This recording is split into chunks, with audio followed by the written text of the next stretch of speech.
With summer coming to a close here in a few weeks, I figured what better way to kick off the fall shindigs than to check out 3 very scary true summer night horror stories. It's a very odd title. 3 very scary true summers night horror. 3 very scary chocolate chunk cookie. Boom! So that's what we're doing. Make sure to like and subscribe for more fall stuff. Yeah. My name is Chris. This happened years ago, and it's something I actually forgot about until recently. I was 17 that summer, working nights at a pizza place on the outskirts of my childhood hometown. I wasn't thrilled with it, but with no money and 2 parents who would have killed me for being unemployed, I couldn't complain. It was one of those jobs you take because nothing else is hiring. Slow shifts, sticky uniforms, and a beat-up delivery car that barely made it up hills. At least I didn't have to drive my own car. That would have sucked. Oh yeah, not that this is super relevant, but I do want to mention that the pizza was god-awful, like genuinely terrible. Yeah, see. I couldn't understand. Actually, I still don't understand why anyone in their right mind. Why that look so cold and lifeless? Dead ass? This the pizza? This look dehydrated. Ain't nobody shoving this down their esophagus. I swear. I'm not gonna work there. How the pizza that nasty looking? And then you just there. You just clocked it like, well, I hope the restaurant didn't smell burnt either. This tough. Would order from that spot. If not for the technology and relatively nice atmosphere it provided, I honest to God don't think we ever would have gotten a single order. That place is definitely the thing I miss the least about my childhood hometown, and that's saying something.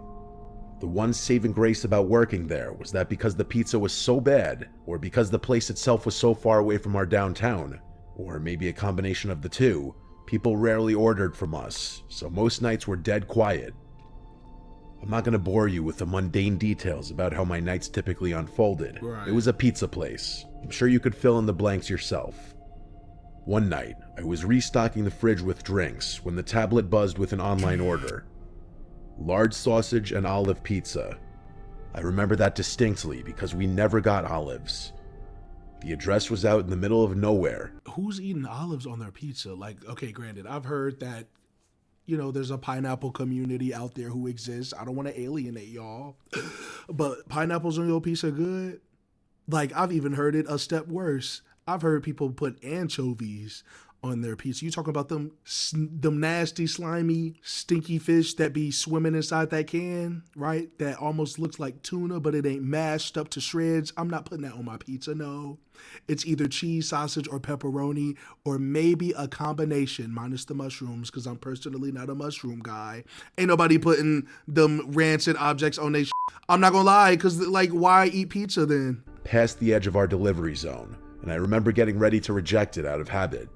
But before I could, my manager, this 30-something guy named Russell, who mostly sat in the back scrolling through Reddit, looked over and told me to take it, saying we hadn't had a single run in over an hour.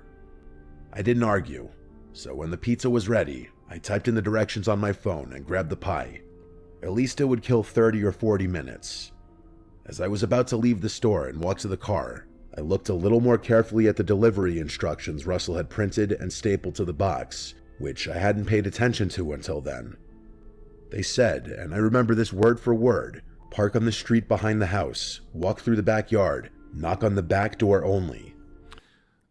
Personally, me with instructions that vivid, sure, it's your job. You kind of are obligated to follow it to some extent. Me personally, you do anything that's off grid or out of the circumstance that fits that job description, I'm assuming I'm just going to walk up a couple of steps and drop the box off. I'm not going on a field trip for you for no pizza. That's scary, and it's real late at night, and I can't see nothing.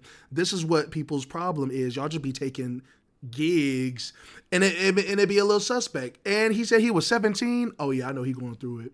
GG's like, bro. That caught my attention a bit, but my 17-year-old brain thought of several rational reasons why someone might not want me to use the front door. Yo. Maybe they didn't want to wake an old person or a young child in the house. Maybe the front door of their house was being renovated. Maybe they wanted to hide the delivery from a parent or spouse. It really could have been any number of things. Plus, all I could think about was how slow the night was, and how much longer it was going to feel if I sat around folding boxes. So I just decided to do my job. But the second I stepped outside, I started having second thoughts. It was one of those summer nights that felt like I'm not gonna lie. Listen. The second you have a gut feeling, a second guess, a further thought that isn't just a tunnel vision on the main objective, don't do it. That personally to me is called intuition. Like if something's happening to where not even your mind is fully recollecting the fact that you feel you don't want to do something, but you like your body physically is giving you signs or a pushback to not do it, don't do it. If it's already that late at night and y'all already barely getting orders because the pizza nasty as I don't know what, I personally just wouldn't do it. I just would be too scared, right? Sure, I'll get in trouble. I just don't want to do it. But again, this is different. He was kind of working within the realm to where like he kind of didn't have too many options here. Plus he said he was killing time, but still, I would have chickened out. Ain't nobody doing that, and you're not gonna force me to either. Not under this job description. No, y'all gotta start saying no and speak up for yourself, bro. walking through soup, hot, humid, and completely still, like even the air was stuck in some kind of invisible jelly. I don't know if this will make sense, but there's the stale, sour smell you get when it's really humid and still out. Sort of like old plastic and sun-baked dirt. That's what it smelled like out there. I hate that smell more than anything, but it was unavoidable.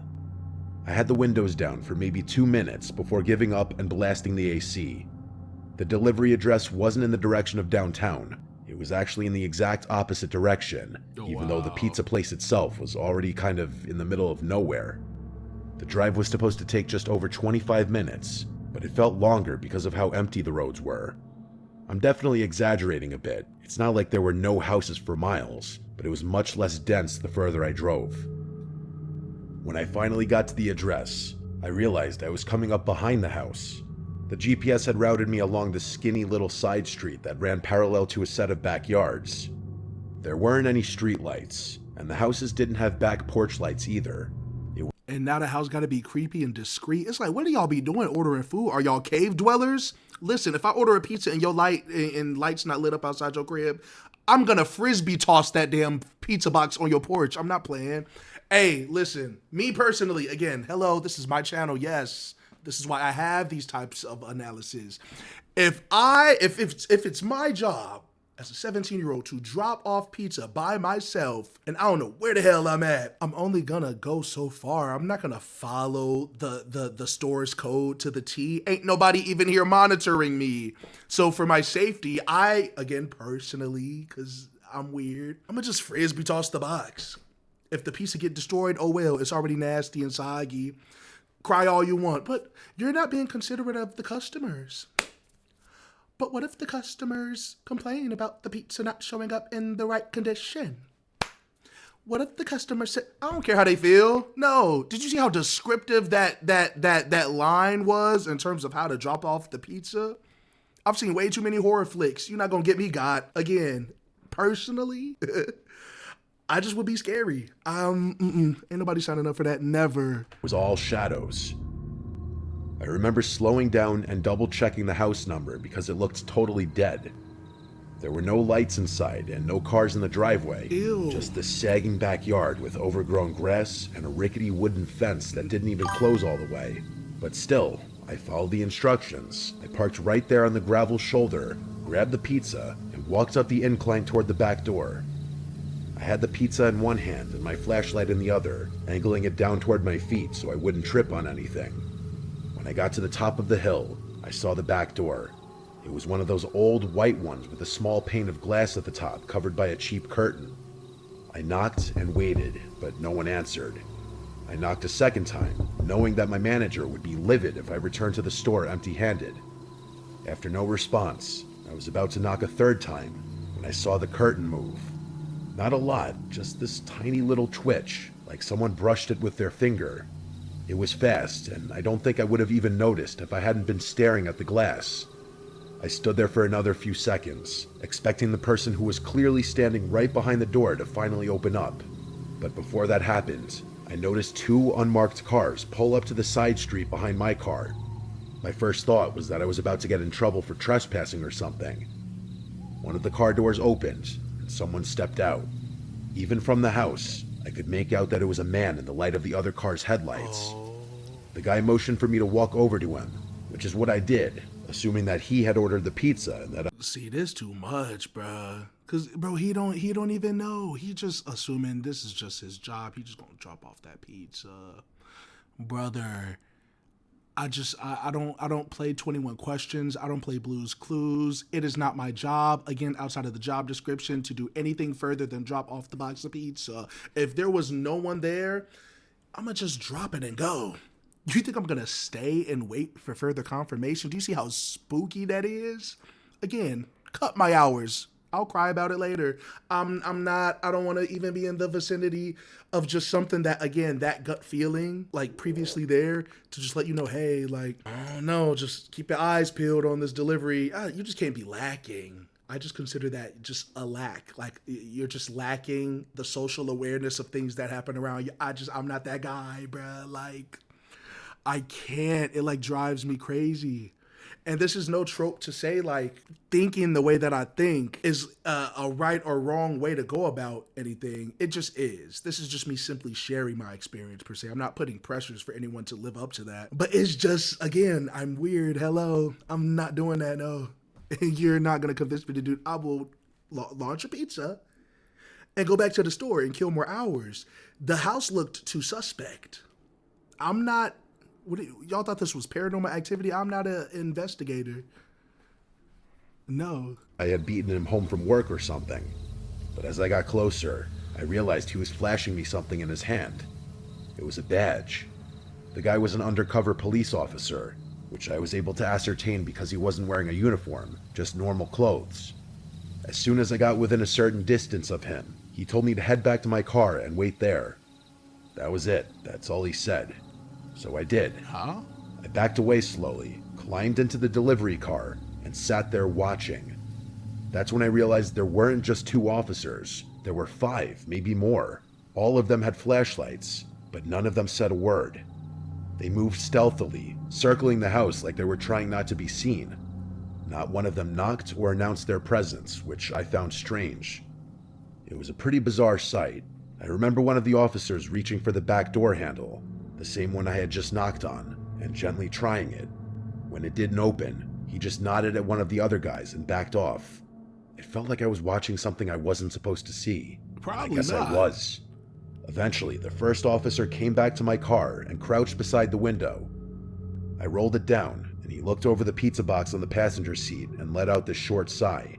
He was relatively vague with what he told me, but he didn't seem like a tool, just that he was trying not to say too much. Basically, he said that there was an ongoing investigation involving that property, and that he, along with the rest of the officers, were staking it out. He apologized for taking so long to intervene, and told me that I had pulled up the exact time they were repositioning their vehicles. I asked if he wanted to see the delivery order, and he nodded. I pulled it up on the delivery app, but I could tell it was useless. There was an associated phone number with the order, along with the delivery address and the first name, Jerry, but it didn't seem particularly helpful. The officer read it, took the number down, then told me to leave immediately.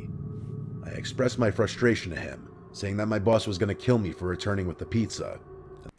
That's the part that gets me too, bro. It's like, unfortunately, especially like when this is all you have. Again, his age has a kind of little bit to play in this, but just more so the job description, meaning like if you work these jobs, to know that like real life inconveniences like this can happen, and then people are still quick to just think about the security of their job is unfortunate. Because I feel like in the real world, when stuff like this that is out of your control transpires to such a degree, especially with like, I don't know if this guy was a kidnapper or what, and then like this 17-year-old dude is just like in the midst of that, I'm not even thinking about that damn piece of job. I'm not gonna lie, on my life, the last thing on planet Earth I'm thinking about is that soggy ass pizza that was swimming in that box with them anchovies they tried to order at that restaurant. I would just be relieved that I am in no immediate danger anymore. That you could have potentially walked in had all those people not showed up, all those officers. So just to hear them say that little bit, yeah, that kind of made me pause it, because it's like, that's what you're worried about is your boss's reaction? Like, I will worry about all of that when I actually know I'm safe. Please, forever choose safety as your main concern over a job. You can technically get another job. You can't get another life. Because, like, I don't know, bro. I would have been over it, especially with that pizza being that nasty. The guy just shrugged his shoulders. Then he repeated his instruction for me to leave and started walking away from the car. I was pissed, but there was nothing I could do, Not so at I drove all. off. Let's go. It took me the entire ride back for the whole thing to sink in. I didn't really grasp the gravity of the situation until stepping out of the car. If the police hadn't intervened when they did, something awful could have happened. I don't even know what. The more I thought about it, the more I realized that the threat of the police was probably the only reason the person didn't open the door to accept the pizza. But why would someone order a pizza if they were being staked out? Maybe the person inside the house didn't know they were being watched. Or maybe they did, and I was part of some test run. Like maybe I was the bait to see if the cops were watching that side of the house. Or if they left. The curtain moving, the silence, the timing, I don't know. What I do know is that I will never get an explanation for what happened, and thinking back to this incident is mostly a waste of time. I probably would have forgotten all about this if one of my high school friends hadn't brought it up the other week. Wow. I didn't even remember it at first. It's probably best I forget about it again. But I figured I'd share it here before that happens. Yeah, I'm not gonna lie, bro. That's crazy, bro. That's really crazy. Again, I feel like at the end of the day, your life matters more than a job. No matter your situation, your circumstance, if you are in real life danger or possibly are threatened to that degree with just the circumstances, go home. Either go home, go back to the job, just explain what you can, and just call it a day, bro. Like, we are human beings. I wish I would be more upset about the job than the fact that I possibly could have got grabbed.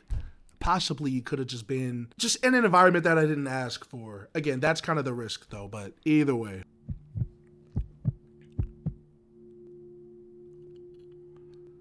This happened just last year. I'm 40 now, married with 2 boys, ages 7 and 5. I work in insurance, which sounds boring because it is, but we're stable, and that's all I care about at this point in life.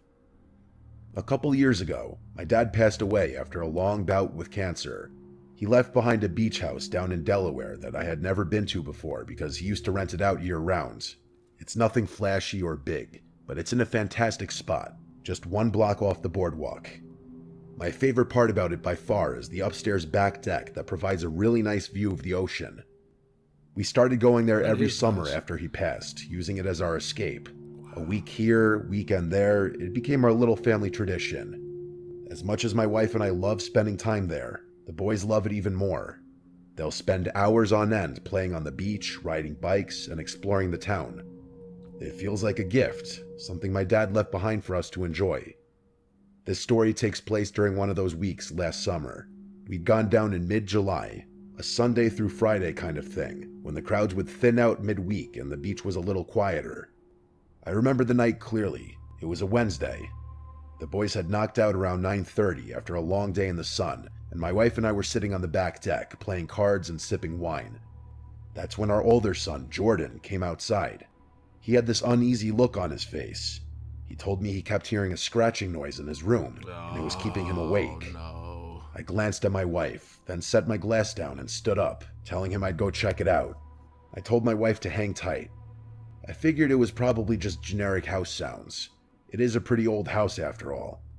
The boys don't share a room, so I figured there was no need to wake our younger one. I followed Jordan downstairs to his room, and he pointed to the wall near his bed and motioned for me to be quiet. We both stood there for a while, and I didn't hear anything at first, but I didn't want him to think I didn't believe him, so I stood there a little while longer. After maybe 20 seconds, I finally heard it. Faint at first, but definitely there. A soft scratching sound, just like he had described. Ew. I crouched down and pressed my ear to the wall. It didn't sound like an animal up in the rafters or anything. It sounded like it was coming from inside the wall, lower down and closer to the baseboards. That's when I heard it. Breathing. Somebody Not in the an animal, wall? definitely not. It was deep, slow, human breathing. No, bro, no. We can't have squatters, bro. We cannot have people occupy a home and they're not meant to be there. That would creep me out because that happens so much more commonly than you think, bro. If you guys don't know what squatters are, they're just people who like take possession or try and take ownership of like a living space that they're just not qualified to stay in, right?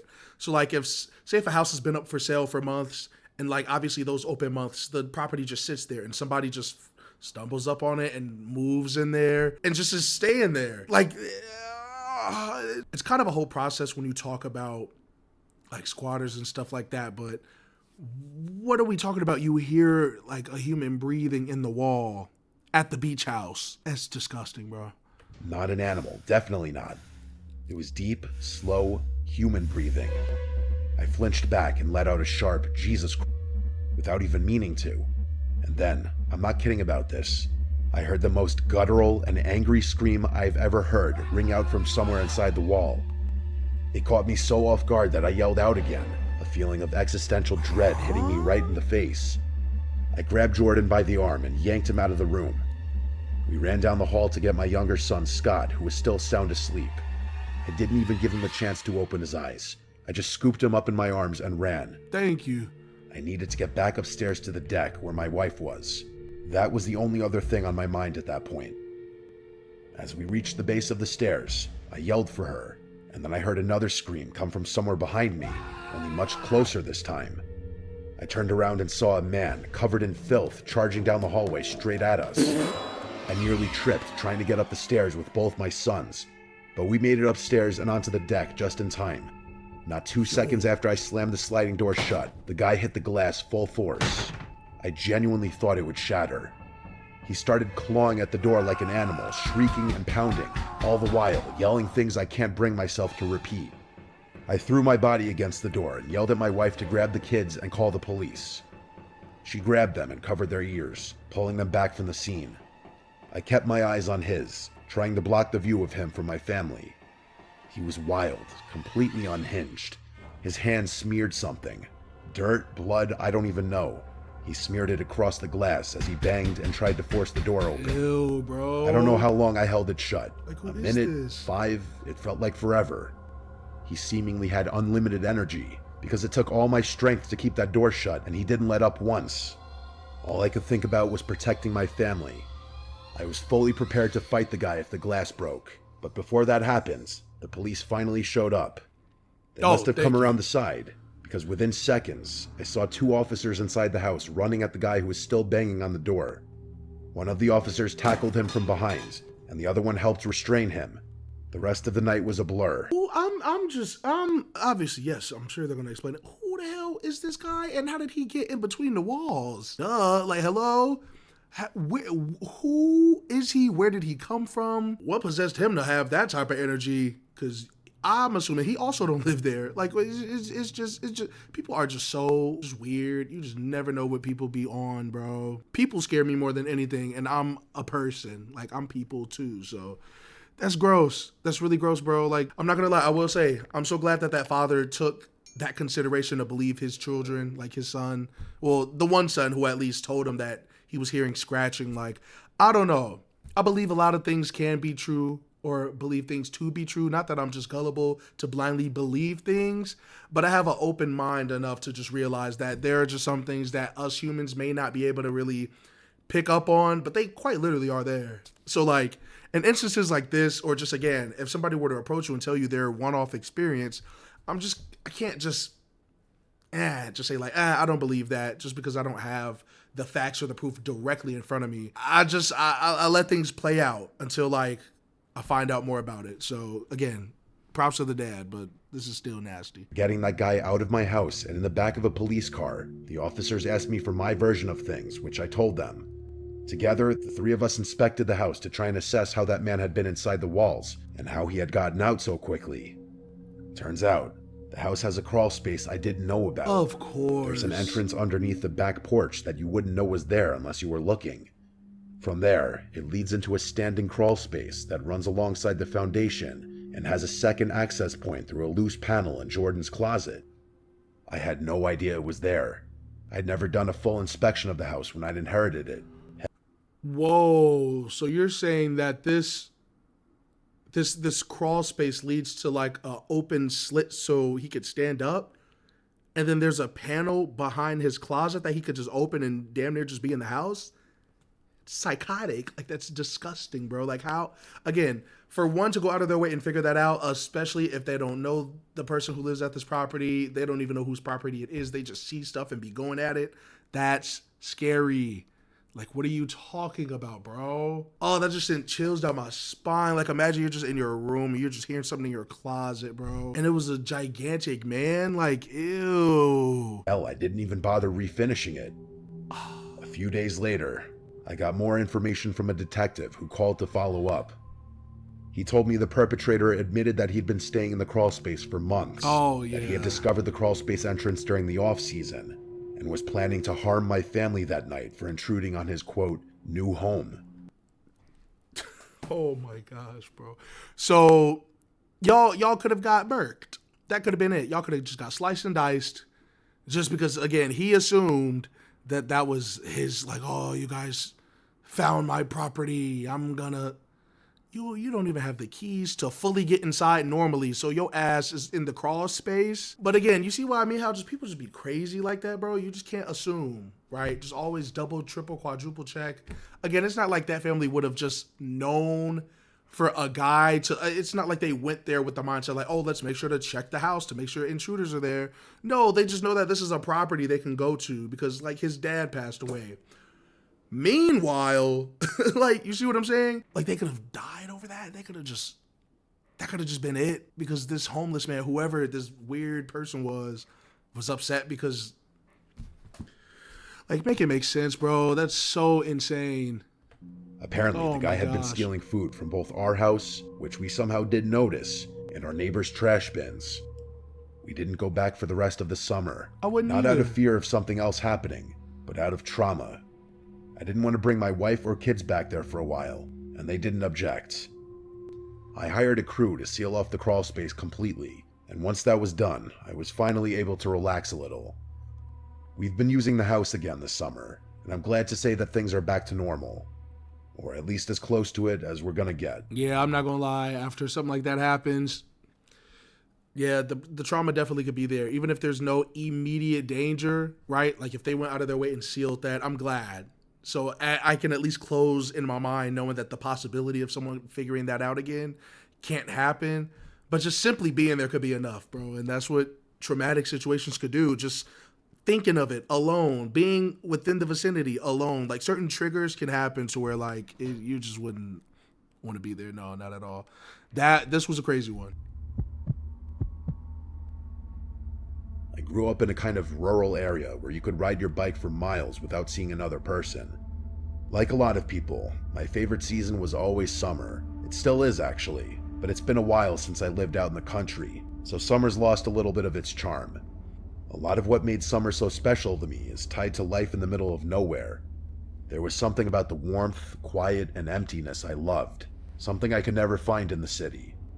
It's hard to explain, but I just felt so isolated, but in a good way. Like I had my own little corner of the earth, all to myself. Like I could disappear for hours and no one would know. Summer nights were always the best. The darkness added to the feeling of privacy and freedom that the little girl I used to be craved. I was 16 at the time. I had a friend back then named Taylor. She was a little more reckless than me, always pushing the limits in small ways. Oh, we always got that one friend, don't we? Who just be doing dumb. I'm telling you, y'all, some of y'all, I know some people who just do stupid stuff. And I just be there just witnessing it, bro. Like, we all got that one friend who just risky, just gonna risk the biscuit. Just doing stuff to just shake it up, just shake up the situation, just to get you to have anxiety. Like, oh my goodness, bro. But shout out to Taylor, I guess. One random night in July, we decided to go stargazing. Just us, 2 bikes, and a bottle of wine.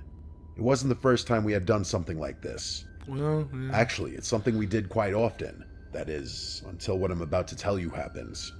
Come to think of it, this was probably one of the last times we went stargazing together. We didn't have a specific plan, just a direction. We wanted to go somewhere new, since the old spots were getting a little repetitive. Taylor said she knew a good spot past the edge of town, some abandoned stretch of farmland where nobody ever would bother us. It was sometime around 10 o'clock when we left.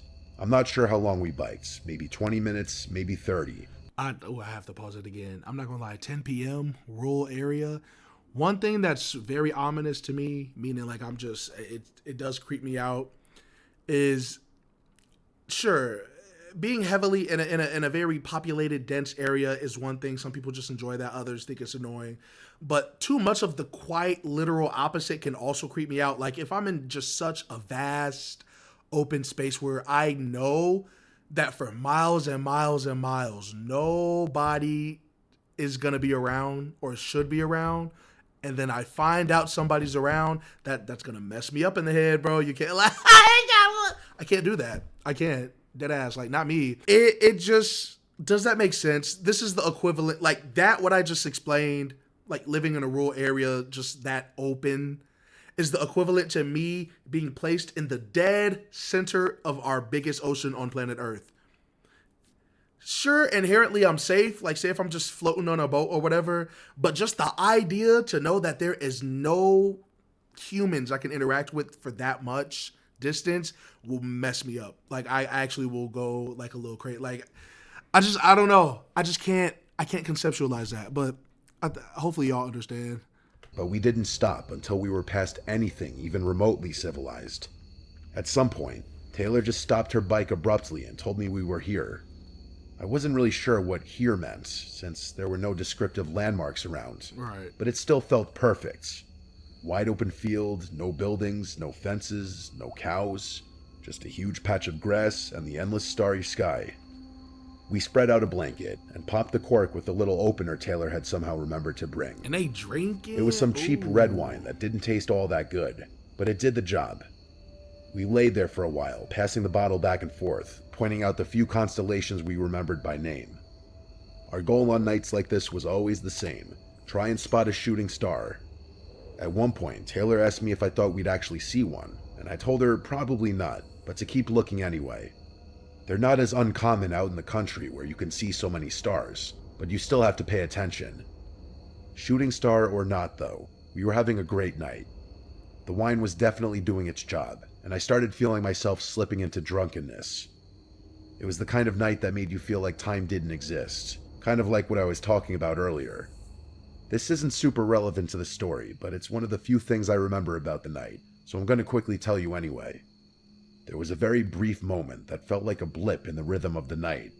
We were leaning back, and Taylor looked at me in this way that made me wonder if she wanted something more than friendship. Growing up, I always had that suspicion about her, but it was never motivated by anything more than curiosity. But that night, it felt a little stronger than I could recall it ever being.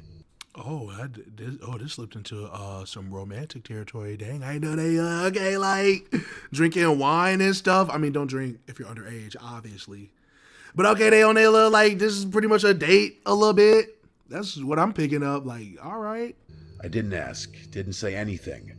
That kind of thing just wasn't talked about openly where we grew up. And besides, maybe I was just tipsy and reading too into things. Either way, it passed. We laughed about something dumb she said, and then looked up just in time to catch a shooting star streak across the sky. If anyone has ever seen a shooting star, they know the uncontrollable reaction it elicits. Like, you just can't help but laugh or shout something out into the night. Two of us giggled, and Taylor told me to make a wish. I don't remember what it was, probably something silly. We leaned back and talked for a few more minutes, our moods a little uplifted from seeing the shooting star. I closed my eyes for a moment, not to fall asleep, just to feel the breeze on my face for a second and settle further into the stillness. I swear on my life, my eyes were not closed for more than 5 seconds. But when I opened them, Taylor was gone. Like, gone. Not just off to pee or fiddling with her phone. She was actually gone, which I could tell from the fact that both she and her bike were nowhere in sight, even though mine was still sitting right next to the blanket. I sat up fast, thinking maybe she was messing with me. But even after turning a full 360, I couldn't see her. In that moment, I felt this unexplainable feeling of fear wash over me. Oh my God. The empty field I was sitting in suddenly felt suffocating, and the gentle charm of the night was replaced by panic. Oh no. The stars looked dimmer. That's the part I can't forget. The sky was still there, but it felt off, like someone had turned the brightness down or smeared something over it. And the air felt colder too. Not like it had cooled naturally, but like I stepped into a different version of the same place. I know I'm not making any sense, but like I said, the feeling was unexplainable. I pulled out my phone to check the time. It was 3 a.m. exactly.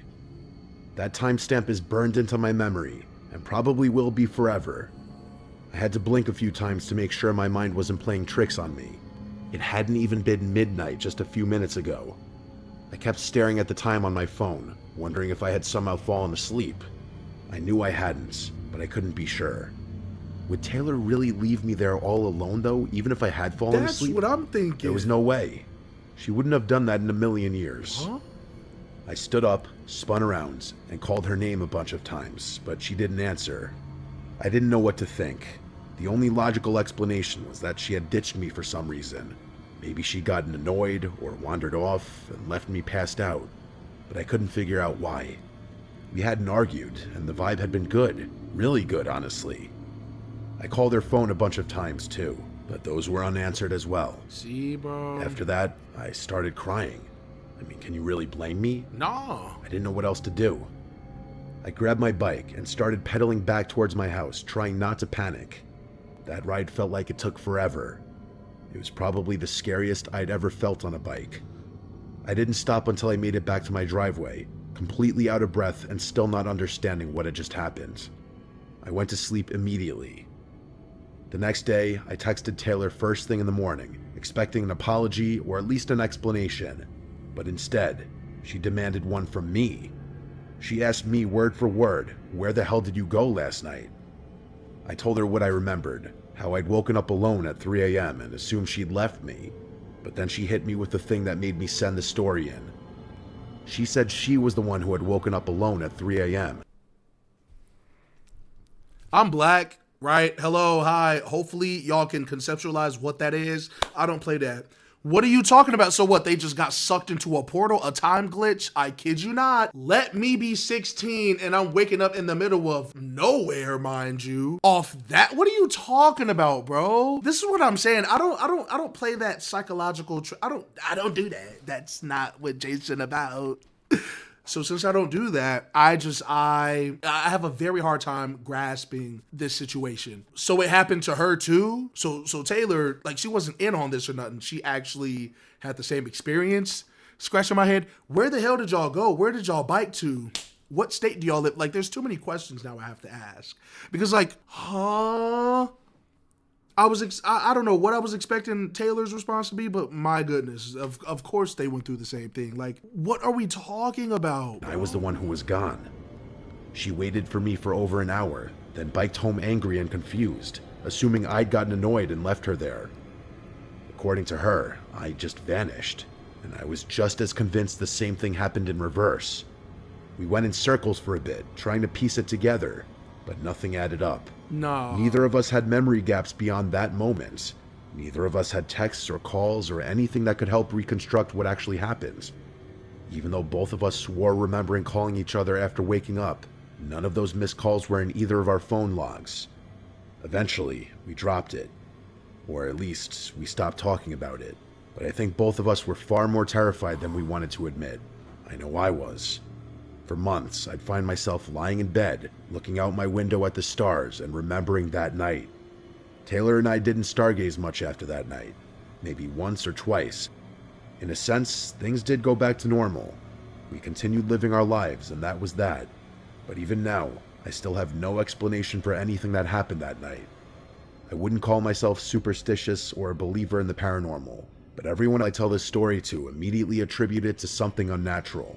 And maybe they're right, but I really don't like thinking about that. That would have fucked my whole day up. I don't care. I don't care how nobody feel about that cry. That, to me personally, I wouldn't have left the house. I would have, JT, you want to hang out? No. And then just stay home. Because, like, that doesn't even compute in my mind, bro. Oh, that is such a, like, that's a phenomenon you can't explain to nobody, dude. Like, there's quite literally no possible way you could have explained that to anybody without, like, I don't know, bro. This is good. Oh my gosh. Make sure to subscribe. I do consider the possibility that she simply lied to me. Either way, I get a really unsettled feeling, like something happened to us that night that I'll potentially never figure out for as long as I live. I haven't heard from Taylor for years, but I'd bet my life on the fact that she too still wonders from time to time about what happened to us that summer night in the field. Yeah, I'm not gonna lie, bro. This one was kind of wicked. I love watching videos where I can kind of just sit back and like hear a story and like visualize the setting myself and like come up with like these crazy corners of like how it could be. Well, that's gonna be it for today's video. Hopefully you guys did enjoy. I like story times like this where I kind of get to paint the picture in my head and just like come up with like the weird stuff that I feel they talk about in videos like this. But I'm not gonna lie, that last one was kind of crazy. That would have messed my entire rest of the summer up. But again, that's gonna be it for today's video. Hopefully you guys did enjoy. If you are new here, by any chance, make sure to drop a like and subscribe. Helps the channel out way more than you guys think. And we're closing in on 200K. Trust me, when October comes around, I will be posting daily for the most part. So until then, we'll get back consistent on here. Make sure you turn on post notifications and are ready for when these videos drop. But yeah, outside of that, I hope you guys enjoyed again. Love you, and I'll see you in the next video. Bye-bye.